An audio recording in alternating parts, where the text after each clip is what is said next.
자, 여러분은 하나님의 임재를 어떤 상황에서 기대하십니까?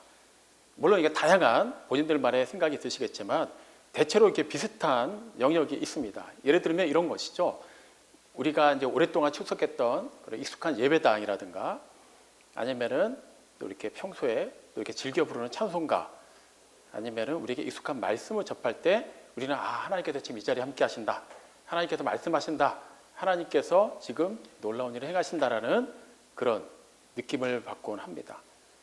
그건 당연한 겁니다. 사람은 본능적으로 자기에게 익숙한 공간에 갈 때 마음이 편해지고 그만큼 더 마음이 쉽게 열리기 때문에 똑같은 하나님의 말씀이라 하더라도 나에게 좀 더 익숙한 말씀이 나에게 조금 더 편안하고 또 이렇게 푸근하게 다가오는 예배 공간에서 그리고 내가 평소에 즐겨 부르던 찬송가와 또 이렇게 더불어서 예배가 진행될 때 우리는 쉽게 그 말씀을 받아들이곤 합니다. 그러다 보니까 만약에 이렇게 어떻게 다른 예배 공간에 갔는데 기존까지 드렸던 예배 공간과 너무나도 분위기가 다르다든가 아니면 그날 설교 본문 말씀이 나에게 익숙한 말씀임에도 불구하고 말씀을 전하는 목회자의 스타일이 기존에 내가 들었던 스타일과 너무나도 다르다고 하면 우리는 일단은 조금 이렇게 문이 닫힙니다. 좀 뭔가 이상한 것 같고 뭔가 나랑은 결이 안 맞는 것 같고 유난히 하나님의 은혜가 잘 느껴지지 않는 것처럼 생각하기 쉽습니다. 하지만 우리가 성경을 이렇게 찬찬히 살펴보면 하나님께서는 꼭 그렇게 우리가 익숙하게 여기는 우리가 굉장히 편하게 여기는 그런 상황에서 우리가 또 이렇게 잘 정돈해 놓은 그런 공간 속에서만 임재하시고 말씀하시는 게 아니라는 걸 알 수 있습니다. 예를 들면 그 불타는 떨기나무 얼마나 황홀한 장면입니까? 그 나무가 있었던 곳은 광야 한복판입니다. 사람들이 잘 찾지 않는 공간이죠. 낯선 공간에서 하나님의 영광이 드러납니다. 부활하신 예수님이 가장 먼저 모습을 보이신 때가 그 장소가 어딘지 기억하시죠? 제자들이 막 이렇게 은혜롭게 기도하고 주님께서 다시 부활하셨음을 찬양하는 그런 자리가 아니었습니다. 한 곳에 모였는데 모든 문을 걸어 잠그고 두려움 가운데 떨며 그들이 모여있던 그 장소에 부활하신 예수님이 처음으로 모습을 보여주셨습니다. 물론 그 이전에 다른 여인들에게도 보여주셨지만 그 제자들에게 사도들에게 모습을 보이신 장소는 의외로 평소에 그들과는 전혀 어울리지 않는 공간, 어울리지 않는 상황에서 나타나셨다는 거예요. 그렇습니다. 하나님께서는 꼭 그렇게 어떤 정형화된 어떤 정말 우리가 흔히 생각하는 거룩한 공간, 거룩하게 예배가 진행되고 있는 그 순간에만 임재하시는 게 결코 아니라는 것이죠. 그럴 수밖에 없습니다. 하나님은 무소부재하신 분이시기 때문이죠. 어느 특정한 공간에만 매여 계신 분도 아니고 어디에나 계시고 모든 것을 통치하시고 다스리시는 분이십니다. 낯선 공간, 그곳에도 하나님은 늘 함께 하신다는 겁니다. 오늘 읽은 본문 속 스데반이 지금 그 어느 때보다도 낯선 공간에 있습니다. 그전까지 그는 뭘 하던 사람이었습니까? 은혜와 권능으로 하나님의 말씀을 지혜롭게 전하던 사람이었어요. 본래 그가 집사로 뽑힐 때 하던 일도 계속 하고 있었을 겁니다. 또 이렇게 식사, 봉사를 하면서 식량을 배급하는 일, 특별히 과부들에게 그런 게 히브리파냐 헬라파냐에 따라서 이렇게 치우침이 없도록 잘 또 이렇게 상황을 파악하면서 사람들 사이에서 굉장히 뛰어나게 일을 하고 있었을 겁니다. 어느 모로 보나 그는 흠잡을 게 없는 사람입니다. 근데 지금 공회 앞에 불려와서 서 있어요. 단지 그냥 누구를 만나러 간 것도 아니고요. 그가 어떤 잘한 일 때문에 칭찬을 받으러 그 자리에 간 게 아닙니다.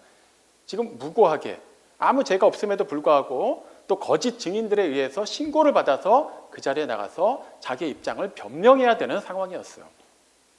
예배 중입니까? 아닙니다. 기독교 그런 공동체가 모여있는 곳입니까? 그렇지도 않습니다. 그를 향해서 적개심을 가진 사람들만 가득 차 있는 곳에 서 있습니다. 누구보다도 스데반 입장에서 그곳이 가장 낯선 공간일 수밖에 없습니다. 그냥 우리가 객관적으로 보면 내가 만약에 그 상황이었으면 그곳에 있었으면 여기서는 하나님의 은혜가 도저히 느껴지지 않는다라고 말할 수 있는 상황일 겁니다. 정말 그곳에서도 하나님의 은혜가 임한다고 하면 적어도 그곳에 모인 사람들이 그런 눈빛으로 그런 거짓 증언만을 듣고 스데반을 함부로 대하지는 않았겠죠. 분명히 스데반을 친근하게 받아들여야만 했을 것이고 스데반이 말하는 것을 경청하려고 했을 것입니다. 하지만 지금 그들은 그런 자세를 취하고 있지 않아요. 굉장히 낯선 그런 공간에서 스데반이 드디어 입을 엽니다.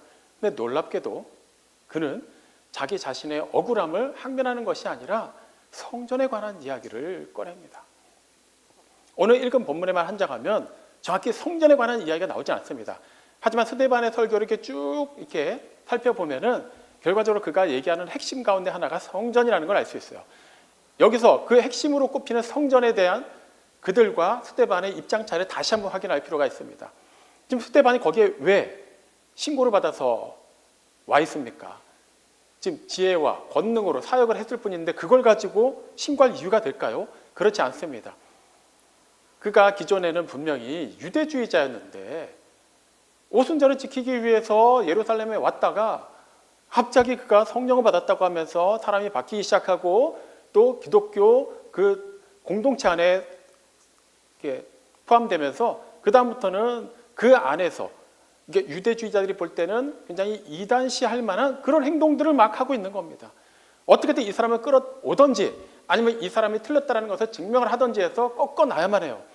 그래서 나름 네로라는 사람들이 스데반과 논쟁을 벌여봤지만 성령과 지혜로 충만한 사람은 어떻게 이기겠습니까? 그럼 거기서 게임이 끝나야 되지 않을까요? 근데 그들이 거짓 증인을 세웁니다. 그래서 거짓 증인들이 한 얘기 크게 두 가지가 이거예요. 그가 성전을 헐라고 했다. 이건 예수님의 가르침을 스데반이 그대로 전했을 뿐인데 그들이 왜곡한 거죠.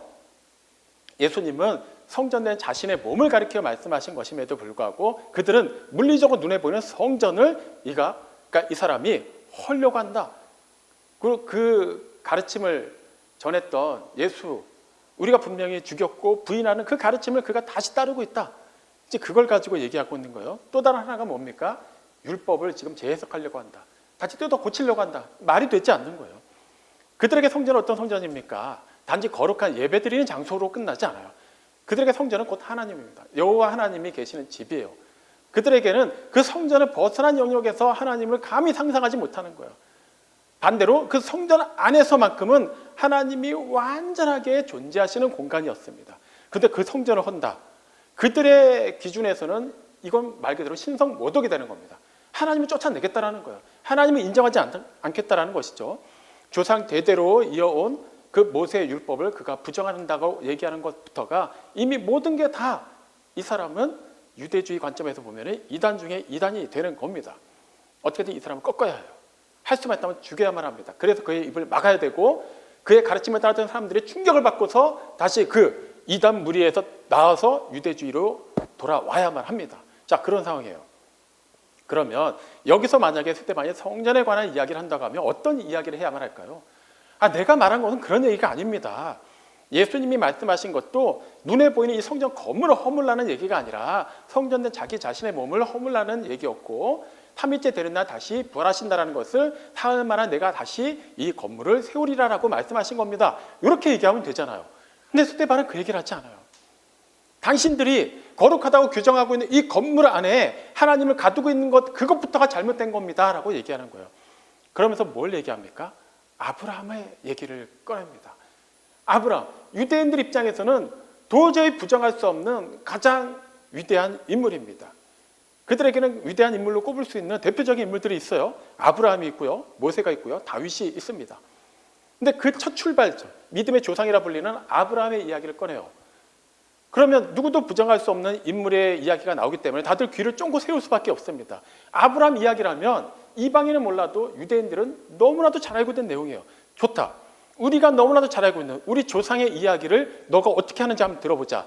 귀를 딱 쫑긋 세웁니다. 그런데 그가 뭐라고 얘기합니까? 우리 조상 아브라함이 하란에 거주하기 전 아직 메소포타미아에 있을 때 영광의 하나님이 그에게 나타나셨다라고 말합니다. 충격적인 얘기입니다. 이미 역사적으로 다 알고 있는 얘기지만 그들 입장에서는 그냥 문자적으로만 알고 있을 뿐 그다지 중요하게 여기지 않았던 메소포타미아가 거기서 나왔다는 거예요. 지금으로 따지면 이라크의 이렇게 일부 지방이라고 생각하시면 됩니다.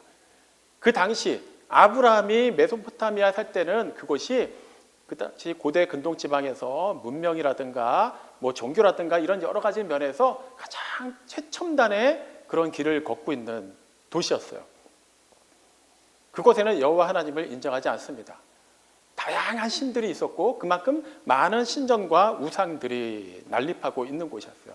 자, 그곳에 살고 있는 아브라함에게 하나님이 나타나신 거예요. 말씀하십니다. 맞다. 우리 조상 아브라함은 메소포타미아 출신이다 라는 것까지 인정하는데 이들이 잊고 있는 거가 하나가 있다는 거예요. 그게 뭡니까? 그때는 아직 성전도 없었고 예루살렘이라는 도시도 없었고 아직 아브라함의 후손들, 흔히 말하는 이스라엘 민족도 없을 때였어요. 성막도 없었죠. 언약궤도 없었고요. 제사장도 없었어요. 당시 공회에 모여있는 사람들 기준에서 보면은 하나님이 존재하실 수가 없는 곳, 하나님과는 전혀 상관이 없는 이방인들만 가득한 우상 숭배로 쩔어있는 그런 동네에 하나님이 나타나셨다는 거예요. 당신들은 잘못 알고 있다. 지금 그 얘기를 꺼내는 겁니다. 어느 특정한 공간에 당신들이 거룩하다고 지정해놓은 그 범위 안에만 하나님이 계시는 분이 아니다라는 걸 먼저 말하고 있는 거예요. 그 얘기 우리도 잘 알고 있습니다. 그렇기 때문에 우리는 일요일날 주일이라고 부르면서 이 예배당에 모여서 이렇게 이곳에서 거룩하게 마음을 잡고 예배를 드리지만 이 예배를 마치고 나서 각자 삶의 터전으로 돌아가면 어떻게 합니까? 그냥 세상적인 삶을 사나요? 그렇지 않죠. 그것 역시 이 예배당뿐만 아니라 그것도 하나님이 함께 하시고 하나님이 통치하신다는 걸 알기 때문에 우리는 늘 하나님을 염두에 두고 살아갑니다.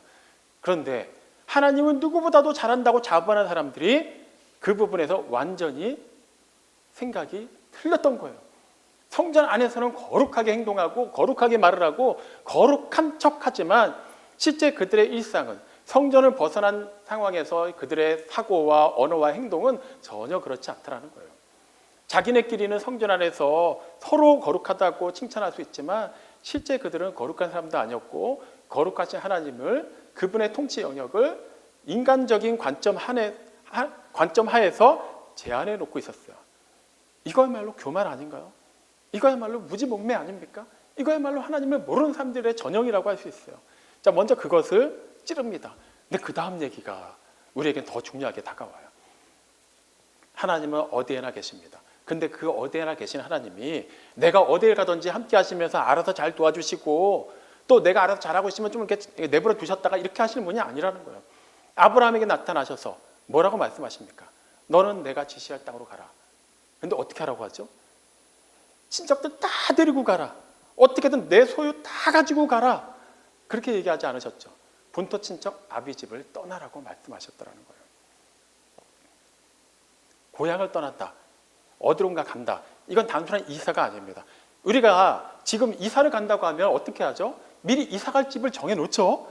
그리고 그 동네를 다 파악을 하고 또 그 집에 살 때 필요한 게 무엇인지를 다 파악을 해서 이사할 때 미리 짐도 정리를 하고 또 새로 마련할 것도 마련하고 또 그 다음에 또 그곳에서의 삶에 필요한 모든 것도 다 어느 정도 준비를 하고 갑니다. 하지만 그때 아브라함에게는 그런 상황이 아니었어요.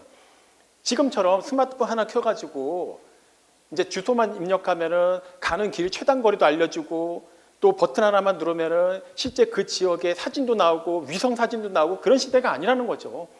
정확히 어떤 땅이 펼쳐질지도 몰라요.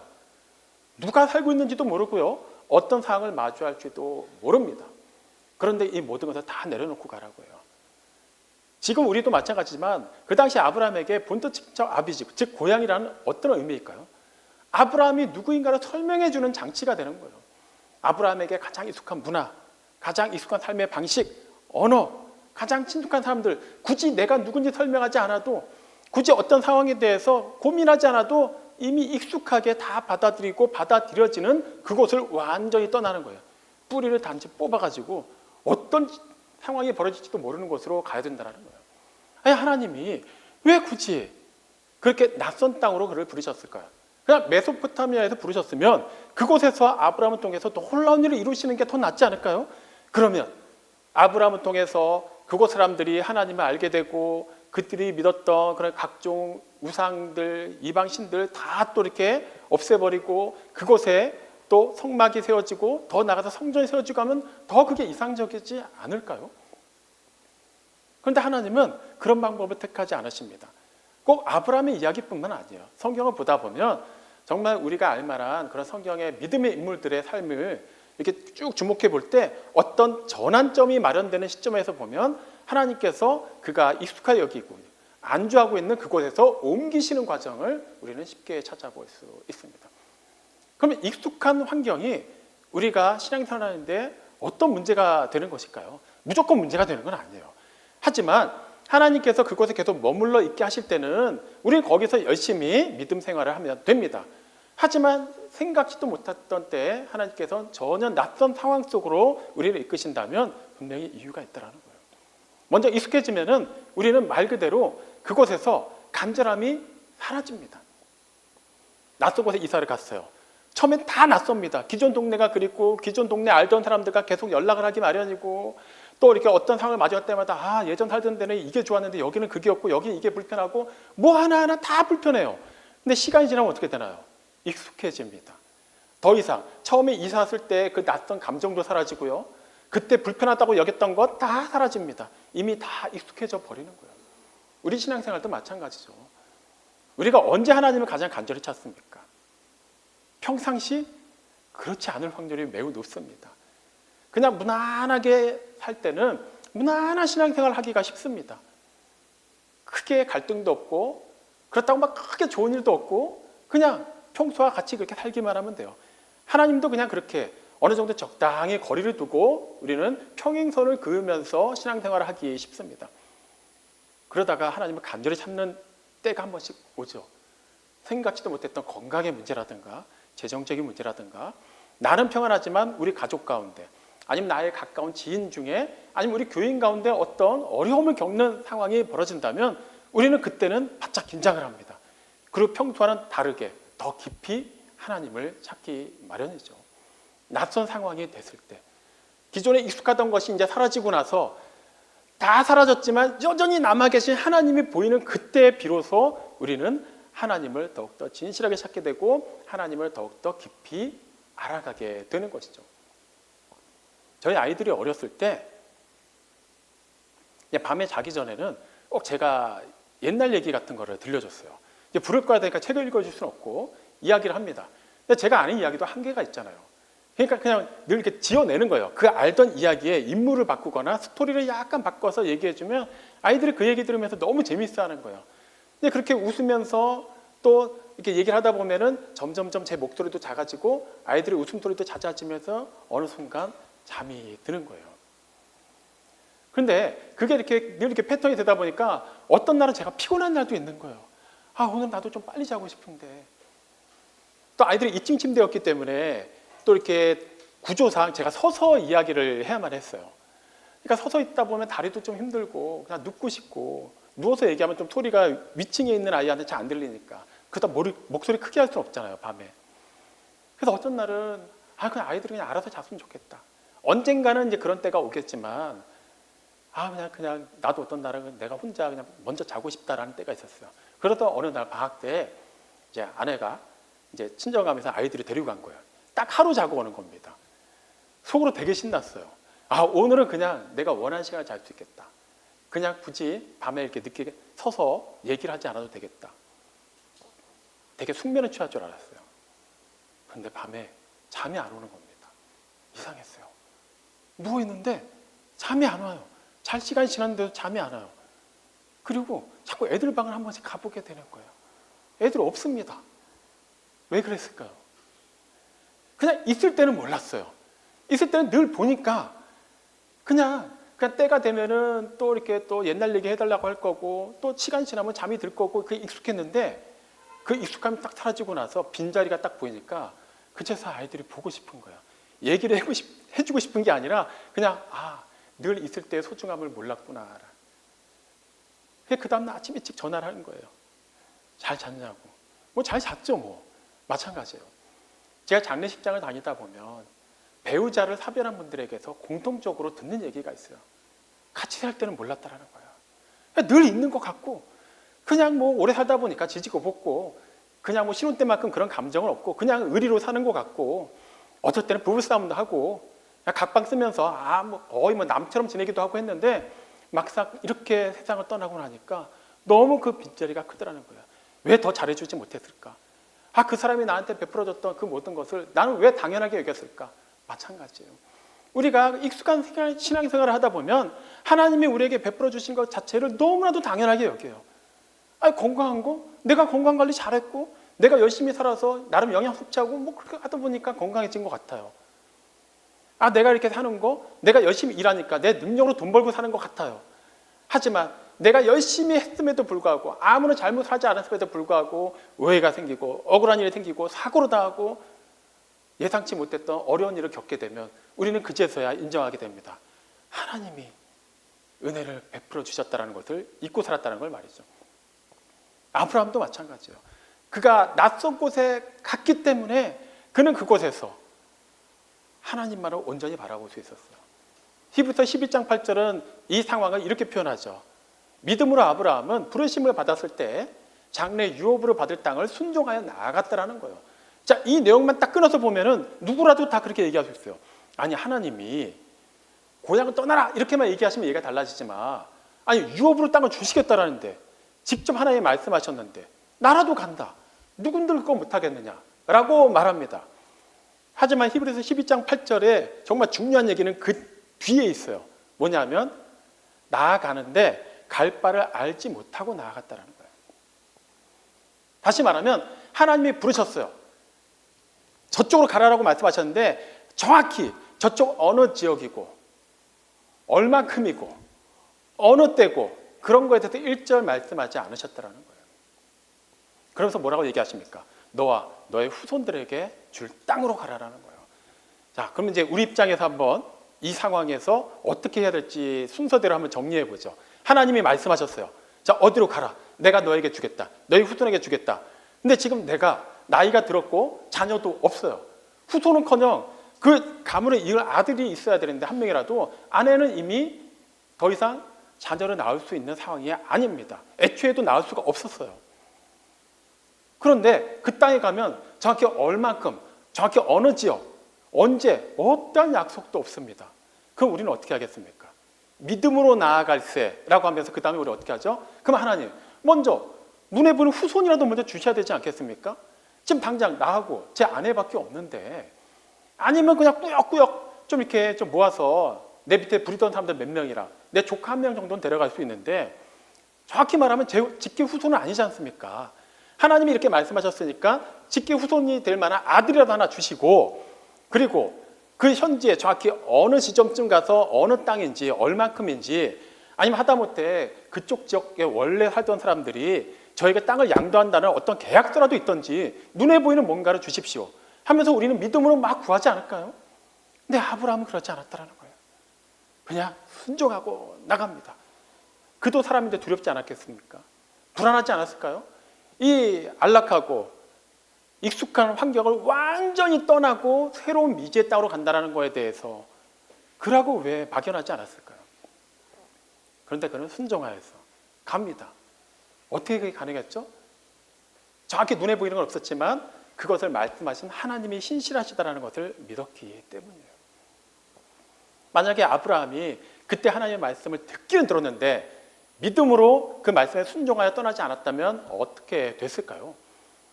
그는 갈대아 우르에 그 나름 유력한 집안의 사람으로서 그냥 잘 먹고 잘 사다가 세상을 떠났을 겁니다. 역사에 기록이 되지도 않았을 거예요. 굳이 알려진 사람들한테만, 그 시대 사람들에게만 갈대아 우르에서 태어난 아브라함이라는 사람이 갈대아 우르에서 살다가 갈대아 우르에서 생을 마감했다. 이 정도로 끝나지 않았을까요? 근데 우리는 아브라함 하면 어떻게 떠올립니까? 갈대아 우르 출신의 아브라함이라고 아무도 부르지 않습니다. 믿음의 조상 아브라함이라고 부릅니다. 어떻게 이게 가능했을까요? 메소포타미아에 살 때 그를 찾아오신 하나님께서 말씀하시고 그의 말씀에 순종하여서 그 미지의 땅으로 뚜벅뚜벅 걸어간 결과 그는 믿음의 조상이 되었고 수천 년의 이후에 펼쳐진 역사를 바꾸는 인물이 된 것입니다. 지금 스데반이 그 얘기를 하고 있는 거예요. 당신들이 잘 알고 있지 않느냐? 당신들이 그렇게 자랑스러워하는 그 조상, 우리가 이스라엘이라고 불리고 이 나라가 있게 되고 이 모든 근본의 첫 출발점에 있었던 그 아브라함은 성전도 아니고 그렇다고 성막도 아니고 언약궤도 없고 제사장도 없는 이방 신들만 가득한 그 외진 땅에서 하나님의 부르심을 받았고 그때 그는 과감하게 그 낯선 땅을 향해서 하나님만을 바라보고 나갔다. 그 결과 오늘 우리에게까지 이르게 된 것이다. 하나님은 결코 어느 장소 안에만, 어느 시간 안에만, 당신들이 생각하는 어떤 규칙 안에서만 활동하시는 분이 절대 아니다. 그리고 그 하나님이 또한 당신들이 스스로 하나님은 이런 분이고 우리가 지금까지 하나님 믿어오면서 이런 기준이 세워졌다라고 생각하는 것을 얼마든지 뛰어넘어서 당신들을 그 안에서부터 바깥으로 나오라고 부르고 계신다라는 거예요. 그리고 스데반의 이 외침은 오늘 우리에게도 고스란히 전해지고 있는 겁니다. 저는 하나님께서 부르실 때 그냥 순종하면서 열심히 지금까지 믿음 생활 해왔습니다. 그럼 적어도 저는 스데반과 같은 편에 있는 사람 아닐까요? 라고 말할 수 있어요. 물론 그럴 수 있습니다. 하지만 하나님께서는 그것만을 말씀하시는 게 아니죠. 우리는 어떻습니까? 우리도 신앙생활을 하면서 우리 스스로가 익숙하게 여기고 있는 여러 가지들이 있다는 것을 부인할 수 없습니다. 일단은 뭐 예배당. 우리가 일정 기간을 계속해서 한 곳에서 예배를 드리면 그 예배당이 익숙해져요. 우리에게 정해진 예배 시간이 있죠. 저는 이걸 틀렸다고 얘기하는 게 아닙니다. 우리가 익숙한 게 무엇인가를 한 번씩 하나씩 한번 짚어보는 거예요. 그리고 우리에게 익숙한 교인들이 있어요. 근데 이게 너무 강해지면 어떤 일이 벌어지죠? 우리가 생각하지도 못했던 때에 하나님께서 이 예배처소로 옮기시거나 전혀 다른 상황에서 다른 시간대에서 예배를 드리게 하실 때 우리는 일단은 마음의 문이 닫혀버리는 거예요. 하나님이 그동안에 은혜를 이렇게 이끌어 오셨는데 이걸 벗어나는 건 왠지 하나님이 역사하시는 것 같지 않고 뭔가 내가 볼 때는 틀린 것 같고 하나님이 이렇게 하시면 안 될 것 같고 이런 생각이죠. 근데 이런 경우는 흔하지는 않습니다. 하지만 흔한 경우는 또 뭐가 있을까요? 신앙생활을 하고 신앙인이라고는 하지만 실제 우리 안에는 세상 사람들과 별반 다르지 않은 여러 가지 사고와 그런 관념들이 가득한 경우들을 예를 들 수 있어요. 내가 그동안 살아오면서 내 나름의 인생 철학이 있지 않습니까? 그게 하나의 기준이 되어버린 거예요. 신앙생활하면서도 그것만큼은 타협을 하지 않습니다. 때에 따라서 하나님께서 그 안에서 나오라고 말씀하시고 내가 스스로 쌓아오는 그 왕국에서 과감하게 뛰쳐나와서 하나님이 이끄시는 그 땅으로 가라고 하는데도 우리는 그냥 이곳에 임하여 주십시오라고 우기고 있는 거예요. 베드로가 그 예수님의 용모가 변화된 그 산 위에서 모세를 보고 엘리야를 보고 나니까 완전히 황홀경에 빠졌어요. 그리고 뭐라고 얘기합니까? 이곳이 좋사오니 이곳에 초막 3개를 짓고 그냥 우리 여기 살죠. 세상 그냥 시끄럽고 이해도 못하는 사람들 뿐인데 여기서는 그럼 이 거룩한 영적인 얘기가 이루어지고 어떤 세상적인 고민도 없는 곳이니까 여기 살죠. 예수님이 뭐라고 말씀하십니까? 내려가자라는 거예요. 그래야 될 때가 있지만 지금 더 중요한 거는 내려가서 해야 될 일이 있다는 거예요. 여전히 미워하는 마음이 있고요. 여전히 해결되지 않은 상처가 있고요. 그냥 운명론적으로 우리 집안은 이 문제만큼 어떻게 할 수 없어 라고 생각하면서 포기한 문제들이 있지 않습니까? 신앙생활을 하면서 하나님을 믿고 그 하나님이 크고 놀라운 일을 행하신다는 것을 우리는 분명히 고백하면서도 하나님이 이루실 그 일의 영역을 우리가 자꾸 규정을 해놓는 거예요. 딴 건 다 하시는데 내가 봤을 때 내가 살아보니까 이 영역만큼은 하나님도 못하실 것 같고 하시면 안 될 것 같다는 거예요. 하나님이 우리에게 말씀하시는 거예요. 나오라는 거예요. 그 고집에서 그 삐뚤어진 마음에서 그 상처 가운데서 그 쓴뿌리 가운데서 나오라고 말씀하시는 거예요. 그럼 나오면 어떻게 하실 건데요? 당장 해결이 안 됐잖아요. 당장 땅 문서가 있는 것도 아니고 후손도 없지 않습니까? 근데 아브라함은 나아갑니다. 그리고 그 결과가 어떻게 이루어졌는지 우리는 잘 알고 있죠. 마찬가지예요. 우리도 살아가면서 정말 수없이 많은 낯선 상황을 맞이합니다. 그런데 그 상황이 분명히 나 자신이 하나님의 말씀대로 살고자 노력을 하고 그 말씀에 근거해서 기도하고 그 기도한 바를 나름 열심히 살아내고 있는데도 다가온 상황이라면 거기서 우리는 민감하게 그 이면을 바라볼 줄 알아야 돼요. 내가 신앙생활 열심히 하는데 왜 이런 일이 벌어졌지? 내가 기도 많이 했는데 왜 이 일이 해결되지 않지? 이렇게만 볼 것이 아니라 어쩌면 하나님께서 그 순간 우리에게 이제는 거기서 나와야 될 때라고 말씀하시는 때일 수도 있다는 거예요. 제가 분명히 말씀드렸어요. 민감하게 내다봐야 된다고. 무조건 그렇다는 건 아니에요. 하지만 우리가 하나님과 정말 영적으로 깊이 교제하고 그분의 음성에 귀 기울이겠다면 우리는 다 알게 됩니다. 다만 아브라함처럼 분명히 하나님의 음성에 들리지는 않고 분명히 어느 다른 면으로 깨달음이 주어지더라도 선뜻 용기가 안 날 뿐이에요. 그리고 계산이 먼저 앞서죠. 이렇게 딱 망하면 어떡하죠? 어쨌거나 여기서는 내 이 고향에서는 먹고 사는 것만 해결되는데 당장 나갔다가 뭔가 다 뺏기면 어떡하죠? 시간만 차일피일 지나고 제대로 일이 진행되지 않아서 있던 거 다 손해보면 어떡하죠? 하지 않으면 된다는 거예요. 두려움이 앞섰지만 우리에게는 부르심이 있기 때문에 이 불러주신 분의 신실하심을 믿고 나아가는 거예요. 안정적인 삶이 있지만 하나님께서 그곳에서 나오라고 하실 땐 우리는 순종하여 나가기만 하면 되는 거예요. 하나님이 아무 대책 없이 그저 우리를 좀 이렇게 힘들게 하시려고 광야로 부르시는 게 아니라는 겁니다. 그곳에서 더욱더 뚜렷하게 하나님을 보게 하십니다. 하나님의 그 놀라운 일을 기존에 익숙한 것에 가려져서 잘 못 보고 있을 때, 기존에 익숙한 그 소음에 가려져서 듣지 못하고 있을 때 우리가 그 광야로 나가서 세미한 음성 가운데 말씀하시고 역사하시는 하나님을 발견하게 하신다는 거예요. 사랑하는 성도 여러분, 지금 여러분이 생각하는 익숙한 상황, 여러분이 생각하는 하나님이 역사하실 수밖에 없다고 생각하는 그 공간이 과연 100% 맞는 것인지 다시 한번 생각해 보시기 바랍니다.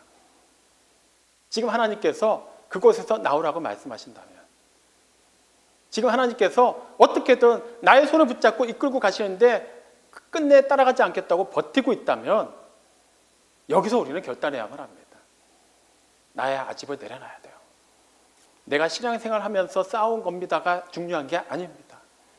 나의 인간적인 여러 가지 기준과 가치관을 바탕으로 해서 신앙을 얹은 거라면 여전히 우리는 이 때 묻은 것들 씻어내는 수준이 아니라 우리에게 수고하고 무거운 짐이라는 것을 잊어서는 안 돼요. 이젠 십자가 앞에 내려놔야 됩니다. 낯선 곳으로 과감하게 뛰어들 줄 알아야 돼요. 불타는 떨기나무가 광야 한복판에 있었어요.